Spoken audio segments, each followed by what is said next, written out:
Hi friends, welcome to our YouTube channel daily deets. ఈరోజు మనం ఈ వీడియోలో ఊతప్పం ఎలా తయారు చేయాలి అనేది చూసేద్దాం. ఊతప్పం అంటే ఒకప్పుడు నాకు అస్సలు ఇష్టం ఉండేదే కాదు, కానీ దాన్ని ఈ ప్రాసెస్లో చేసిన తర్వాత టేస్ట్ అనేది సూపర్గా ఉంటుంది. దానిలోకి చట్నీ కంటే కూడా కాంబినేషన్గా మన ఫేవరెట్ కారమైన కొబ్బరి కారం నెయ్యి యాడ్ చేసి తింటుంటే ఉంటుంది, అద్రిపోతుంది అనుకోండి. మీరు కూడా ఈ ప్రాసెస్లో ఖచ్చితంగా ట్రై చేయండి, వీడియో స్కిప్ చేయకుండా చూసేయండి. ఈరోజు ఊతప్పం ఎలా తయారు చేయాలి అనేది ఈ వీడియోలో నేను క్లియర్గా ఎక్స్ప్లెయిన్ చేస్తాను.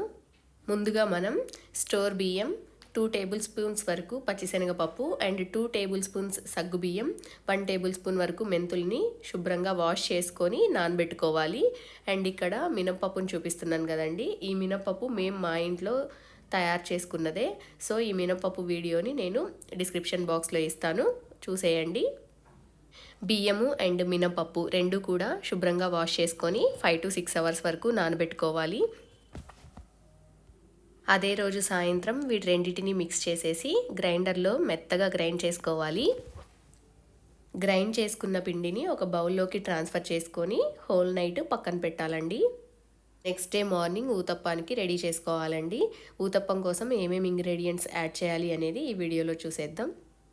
టేస్ట్కి తగినంత సాల్ట్ని యాడ్ చేసుకోవాలి అండ్ సరిపడా పసుపు, మనం ముందుగానే కట్ చేసి పెట్టుకున్న ఆనియన్స్ని అండ్ పచ్చిమిర్చిని అండ్ కరివేపాకు, లైట్గా జీలకర్ర యాడ్ చేసుకోవాలండి. దీనిలో ఇంట్రెస్ట్ ఉన్న వాళ్ళైతే ఒక 1 అవర్ ముందే నానబెట్టిన పచ్చిశనగపప్పును కూడా 2-3 టైమ్స్ వాష్ చేసుకొని 1 అవర్ నానబెట్టి దాన్ని కూడా దీనిలో యాడ్ చేసుకోవచ్చు. మేమైతే ఇక్కడ పచ్చిశనగపప్పుని యాడ్ చేయట్లేదు. ఈ మొత్తాన్ని బాగా మిక్స్ అయ్యే విధంగా కలుపుకోవాలండి. నెక్స్ట్ మనకు కావాల్సిన కన్సిస్టెన్సీ కోసం వాటర్ని యాడ్ చేసుకోవాలి.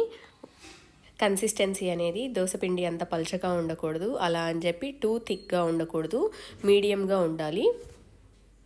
ఈ విధంగా పిండిని ప్రిపేర్ చేసుకున్న తర్వాత మనం స్టవ్ వెలిగించి ఒక కడాయి పెట్టుకొని ఊతప్పానికి సరిపడా ఆయిల్ని యాడ్ చేసుకోవాలి. ఊతప్పానికి ఆయిల్ అనేది ఎక్కువగానే పడుతుంది. ఆయిల్ వేడైన తర్వాత మేము ఇక్కడ 2 గరిటెల వరకు పిండిని యాడ్ చేస్తున్నామండి.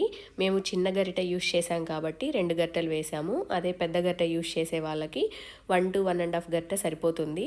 సో 2 గరిటెలు పిండి వేసిన తర్వాత ఈ వీడియోలో చూపిస్తున్న విధంగా దాన్ని అడ్జస్ట్ చేసుకోవాలి, అప్పుడే మనకి ఊతప్పం బాగుంటుంది. మనం ఇంకా ఎక్కువ ఈ పిండిని కనుక స్ప్రెడ్ చేస్తే ఊతప్పం సైజ్ ఇంక్రీజ్ అయిపోయి మనం రివర్స్ వేసేటప్పుడు మధ్యలో విరిగిపోతుందండి.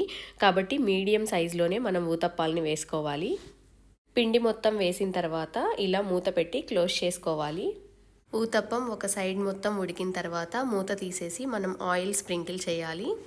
ఊతప్పాన్ని మీడియం టు లో ఫ్లేమ్లో మాత్రమే ఉడికించుకోవాలి. హై ఫ్లేమ్లో ఉడికించారు అని అంటే పైన ఉడికినట్లే కనిపిస్తుంది, కానీ లోపల తినేటప్పుడు పిండి పిండిగా ఉంటుంది.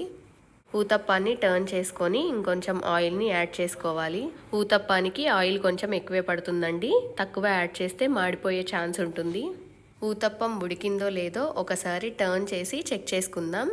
ఈ వీడియోలో చూపిస్తున్నట్లు ఇలా ఎర్రగా వచ్చింది అని అంటే ఊతప్పం ఉడికినట్లే. మీరు కూడా సేమ్ ఇదే ప్రాసెస్లో ట్రై చేసి టేస్ట్ ఎలా ఉంది అనేది నాకు కమెంట్ రూపంలో తెలియజేయండి. అంతే అండి, ఎంతో ఈజీగా సింపుల్గా రెడీ చేసుకునే ఊతప్పం రెడీ అయిపోయింది. ఈ వీడియో కనుక మీకు నచ్చినట్లయితే లైక్ చేయండి, మీకు ఇన్ఫర్మేటివ్గా అనిపించినట్లయితే షేర్ చేయండి. ఫైనల్లీ సబ్స్క్రైబ్ చేయడం మర్చిపోకండి. Thank you.